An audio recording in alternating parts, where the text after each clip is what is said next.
Il est 9h30, toujours le 14 avril 2019. C'est parti, c'est le dernier tour du Masters d'Augusta. Il s'élance à la seconde place, dans le groupe des leaders, avec Tony Finau et Francesco Molinari qui est alors en tête.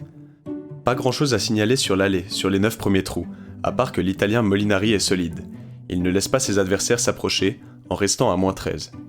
Mais les trous les plus piégeux à Augusta, ils sont sur le retour, les 9 derniers trous, et notamment les numéros 11, 12, 13, appelés Amen Corner, un coin où il vaut mieux prier.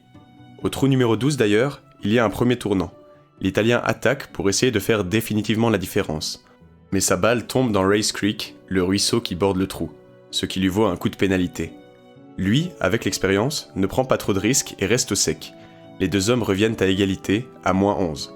On se dit qu'il peut alors peut-être le faire, d'autant que Molinari, peut-être stressé par l'enjeu, d'être coude à coude avec lui, fait encore une boulette au trou numéro 15 surnommé le buisson ardent. Il tire non dans un buisson, mais se prend une branche, et sa balle finit dans un étang. Encore un coup de pénalité. Encore un double bogey, 2 coups au-dessus du par. Et qui c'est qui se retrouve seul en tête, à 3 trous de la fin ? Je pense qu'il ne faut pas politiser le sport. Excusez-nous d'avoir quelque peu vilipendé sur des sujets qui ne nous regardent pas. Il y a toujours eu des relations très étroites entre le sport et la politique. De toute façon, c'est pas grave puisque les téléspectateurs ne nous regardent pas. Et effectivement, chers auditeurs, vous ne nous regardez pas, mais vous êtes bel et bien en train d'écouter Sportivement Vôtre. Et on se retrouve après cette petite pause pour continuer notre épisode consacré à Tiger Woods. En première partie, on avait parlé des débuts du jeune prodige, de la pression qu'il avait sur les épaules et de la manière dont il a répondu à cette pression en devenant tout simplement le meilleur golfeur du monde. On avait aussi parlé de ses blessures qui commencent à lui jouer des tours dans les années 2000. Mais voilà, suffisamment parlé de golf, de birdie, de par, de fairway, etc. Je vous connais, vous avez envie d'un peu de croustillant, de people, n'est-ce pas ? Peu importe votre réponse, je vais devoir en parler parce que la vie extra-sportive de Tiger Woods va prendre un tournant en 2009. Pour ceux qui ont écouté la playlist de l'épisode en description, vous comprendrez sûrement où je veux en venir en disant que Tiger a pris la mauvaise route, suivi les mauvaises tendances, notamment dans la ville qui ne dort jamais, New York, et que cela a déchaîné les paparazzi. We are working major breaking news. This afternoon, WESH 2 has just confirmed Tiger Woods has been injured in a crash. Authorities in suburban Orlando say Tiger Woods was injured in a car accident early Friday when his Cadillac SUV struck a tree near his mansion. Breaking news that will rock the world of sports. Tiger Woods, the world's greatest golfer, has been injured in a crash outside his Orlando home. Le 27 novembre 2009, Tiger Woods a un accident de voiture. À bord de sa Cadillac, il s'écrase contre un arbre juste à côté de sa résidence en Floride. Alors, si jamais rien de trop grave, Woods pourra sortir de l'hôpital quelques heures après l'accident et il est que très légèrement blessé. Pourtant, même si ce n'est pas grave, cet accident va faire la une des journaux pendant de nombreux jours. Dans le New York Post, Tiger Woods sera en première page pendant 20 jours consécutifs, soit plus que le précédent record qui avait été établi par les attentats du 11 septembre 2001. Mais pourquoi ? En fait, cet accident, il interroge beaucoup.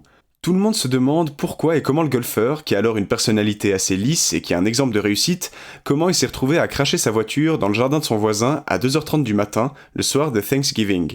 Ces questions et cet accident vont être à l'origine d'un scandale qui fascinera la presse people sur les relations adultères de la star du golf.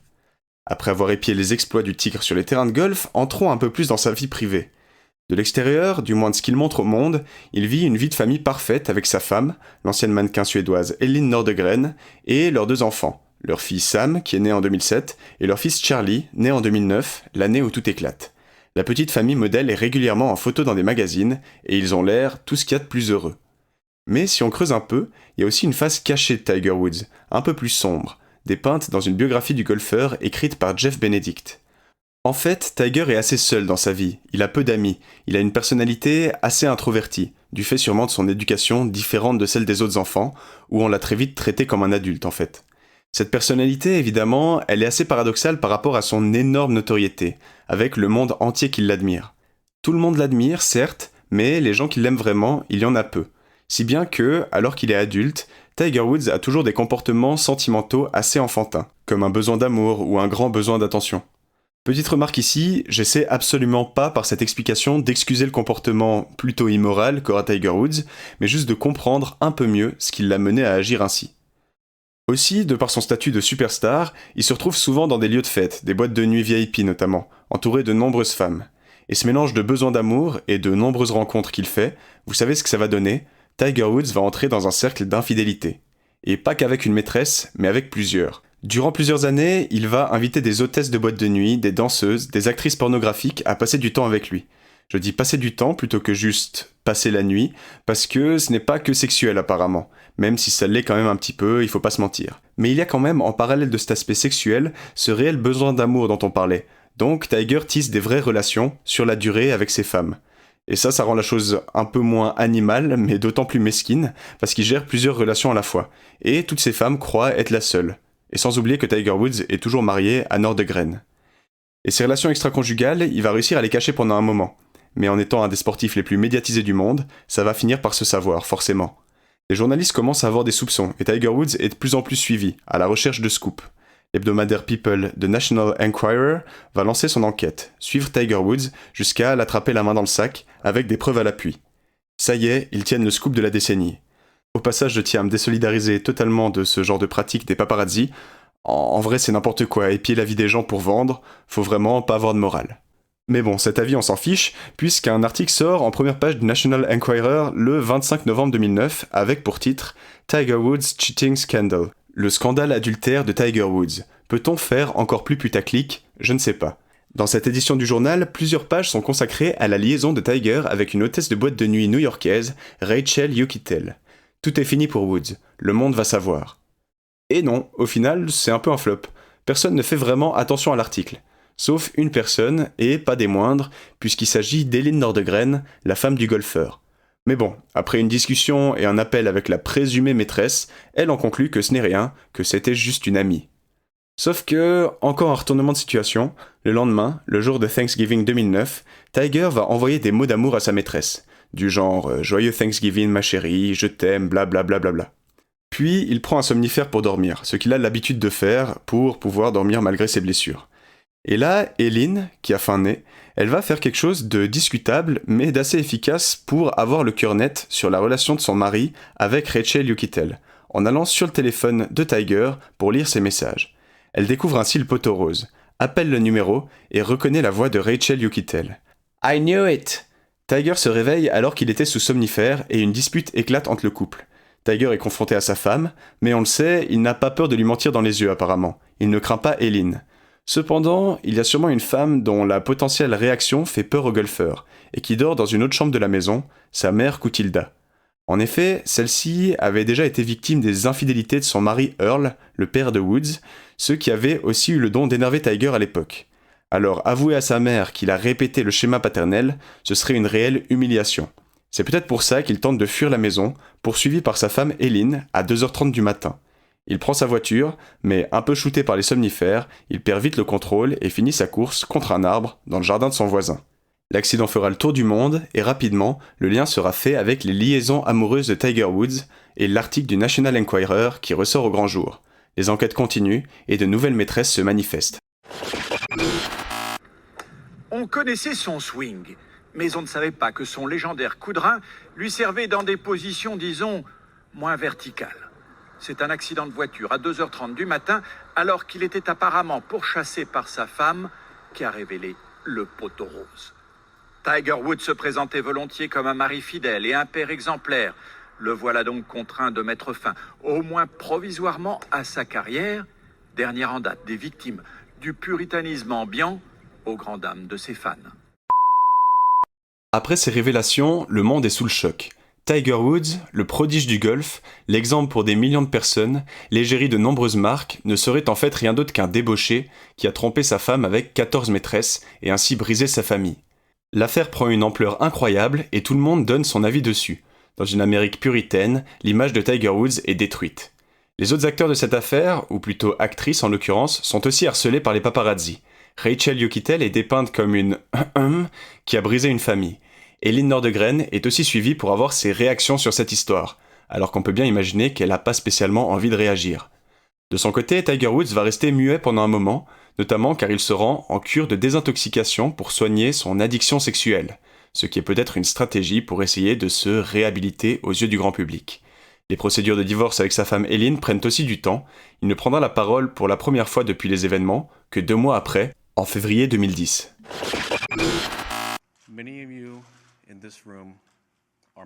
Beaucoup d'entre vous, dans cette pièce, sont mes amis. Beaucoup d'entre vous me connaissent. Beaucoup d'entre vous, encore, ont travaillé avec moi ou m'ont soutenu.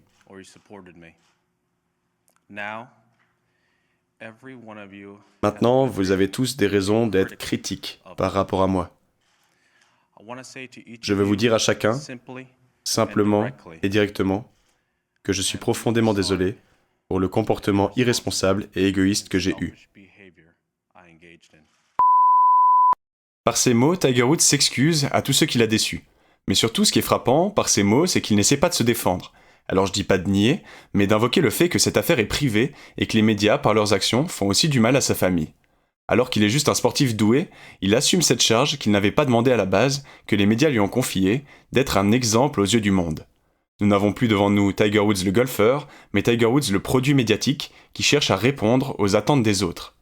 Alors je sais pas ce que vous en pensez, mais pour moi, ces actes, aussi immoraux qu'ils soient, c'est du domaine du privé. Tiger Woods n'avait pas à s'excuser envers la terre entière. D'ailleurs, ça m'intéresse de savoir ce que vous en dites. Est-ce qu'une fois qu'on acquiert une certaine notoriété, on a ce devoir d'être irréprochable aux yeux de tous, ce devoir d'exemplarité? Surtout que je rappelle ici qu'on est sur une tromperie, donc un acte immoral certes, mais privé, on n'est pas sur quelque chose du domaine de l'illégalité. Je me ferai un plaisir de vous lire si vous laissez un commentaire là-dessus. Bref, on a beaucoup parlé de cette affaire plus people que sportive, et si vous voulez encore un peu plus d'insights sur ce scandale lié à Tiger Woods, je vous conseille le documentaire HBO nommé Tiger. Dans celui-ci, des proches de la star reviennent sur leurs souvenirs avec lui, et notamment l'une de ses maîtresses. Le reportage est bien fait, bien qu'un peu hollywoodien, avec des musiques épiques et des interviews avec des intervenants un poil excessifs, on dira. Revenons-en donc au golf, même si l'affaire va continuer à le suivre. Quand il revient à la compétition, après plusieurs mois hors du golf, pour gérer ses problèmes personnels, au Masters d'Augusta 2010, l'ambiance a changé. Alors qu'il était auparavant le chouchou du public, que tout le monde le suivait, il en devient la risée. Les spectateurs lui sont parfois hostiles. Pire, Tiger Woods se fait même remonter les bretelles, tel un enfant qui a fait une bêtise, par le président du club d'Augusta.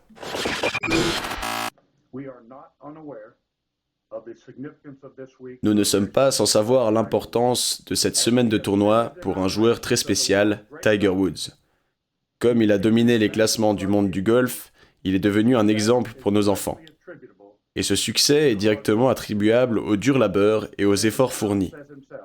Mais, comme il le dit lui-même, il a oublié dans son ascension de se souvenir qu'avec la notoriété et la fortune viennent aussi les responsabilités et non l'invisibilité. Ce n'est pas juste son comportement qui est honteux ici, mais le fait qu'il nous ait tous déçus, et surtout nos enfants et petits-enfants. Notre héros n'a pas répondu aux attentes de nos enfants. Est-il alors possible de le pardonner?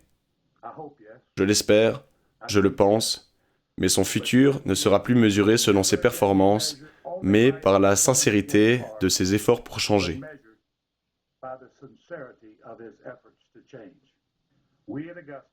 Ici, à Augusta, on espère et on prie pour que notre grand champion commence une nouvelle vie ici, demain. Une vie positive et constructive. Et cette fois-ci, avec une différence majeure par rapport au passé. Cette année, il ne jouera pas que pour lui, mais pour nous tous, qui croyons en les secondes chances. Amen, Monsieur Payne. Là, on en revient à ce que je disais avant. Est-ce que ça regarde vraiment le tournoi? Pour moi, ce discours, il a vraiment pas lieu d'être en fait. Pire, il est même très infantilisant. On dirait qu'on fait la morale à Woods. Était-ce vraiment nécessaire et pertinent? Au final, Tiger terminera 4e du Masters, une belle performance quand même après une telle absence, mais qui ne suffira clairement pas à étouffer l'affaire.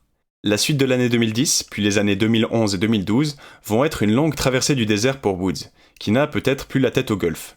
À bientôt 40 ans, la légende Tiger Woods a perdu de sa superbe. Beaucoup croient que la belle histoire est terminée. Tiger Woods is a recreational golfer.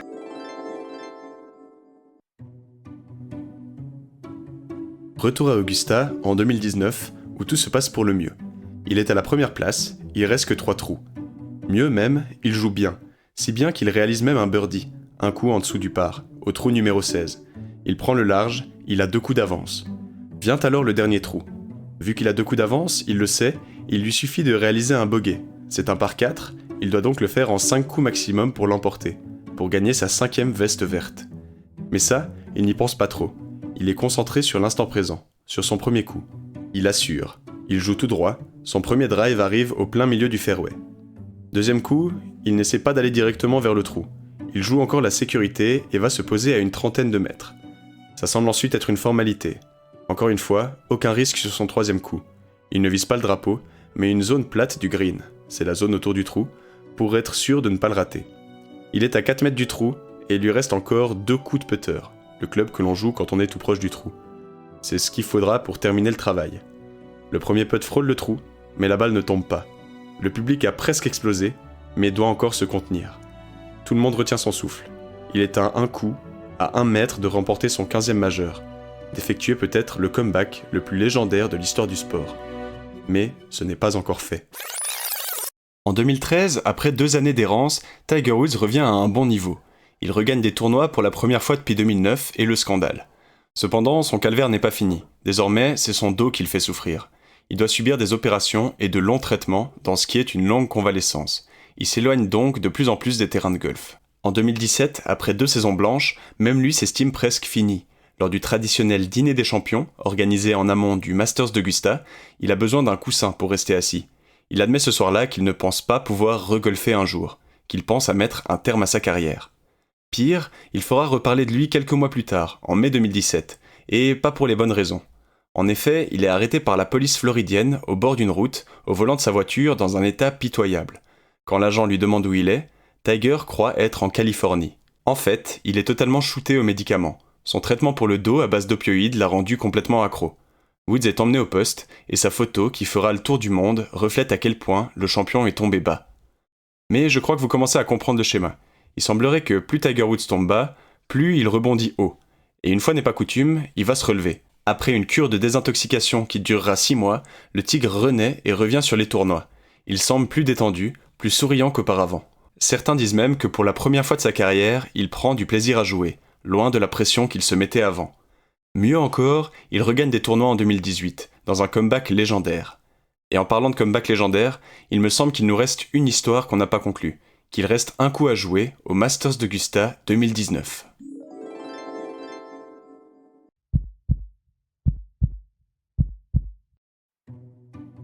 Tous les yeux sont rivés sur la petite balle blanche, posée là, à moins d'1 mètre du trou.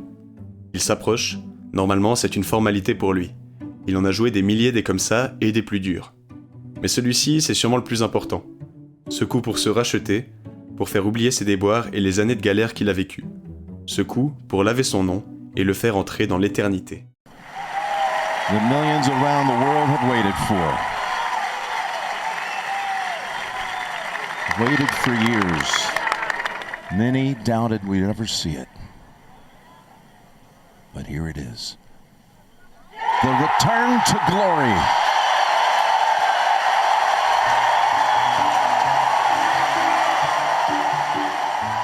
Tiger Woods gagne le Masters d'Augusta 2019. Il jubile devant une foule de spectateurs émus de voir le champion à nouveau au sommet. Et ce titre, ce n'est pas que le sien. C'est aussi celui de toutes les personnes qui ont continué à le soutenir même quand il était au plus bas. Sa famille notamment. Quelques secondes après le coup gagnant, les caméras immortalisent la communion entre Tiger et son fils Charlie, qui se font un câlin, exactement au même endroit où Tiger et Earl, son père, se prenaient dans les bras 22 ans plus tôt, après le premier Masters remporté. La boucle semble bouclée. Quelle plus belle histoire. Et même si cette histoire ne se finira pas ici, que Woods continuera à jouer des tournois, à galérer, qu'il n'a pas su s'arrêter au sommet de son art, sûrement car il aime trop le golf, cette victoire à Augusta marque l'aboutissement de la carrière du Tigre, incontestablement désormais le plus grand golfeur de l'histoire. I never thought we'd see anything that could rival the hug with his father in 1997, but we just did. That will be the greatest scene in golf forever, Jim Nantz. And that hug with his children, if that doesn't bring a tear to your eye, if you're a parent, You're not human. No, the whole euphoria of everything. The patrons, his emotion, the chanting. We will never see anything as exhilarating as that. Fantastic. Congratulations, Tiger. Unbelievable. Dans sa thèse Golf is not a game of perfect, le psychologue du sport Bob Rotella explique que le golf est un jeu d'erreurs et non de perfection. Ceux qui gagnent au final sont ceux qui ratent le mieux. Cette vision du sport, Tiger Woods a mis du temps à l'embrasser. Longtemps, à trop vouloir être parfait, il s'est perdu loin dans les méandres de l'imperfection humaine, dans sa vie privée notamment. En revenant et en gagnant en 2019, il apparaît plus posé, plus mature, moins obsédé par cette quête futile de perfection. Se pose alors une question d'héritage. Cette ultime victoire suffit-elle à tirer un trait sur le passé sulfureux de Tiger Woods ? Que retiendrons-nous ? Le prodige ou le prodigue ? Que retiendrez-vous ?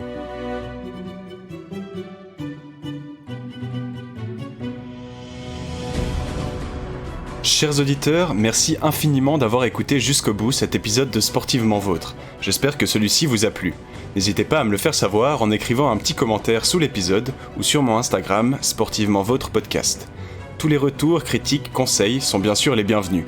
Surtout, j'attends vos opinions sur la question qu'on s'est posée aujourd'hui. Quelle facette de Tiger Woods garderez-vous en mémoire ? En attendant, n'oubliez pas non plus de vous abonner pour ne pas rater les prochaines aventures. Je me réjouis. Sportivement Vôtre, ciao.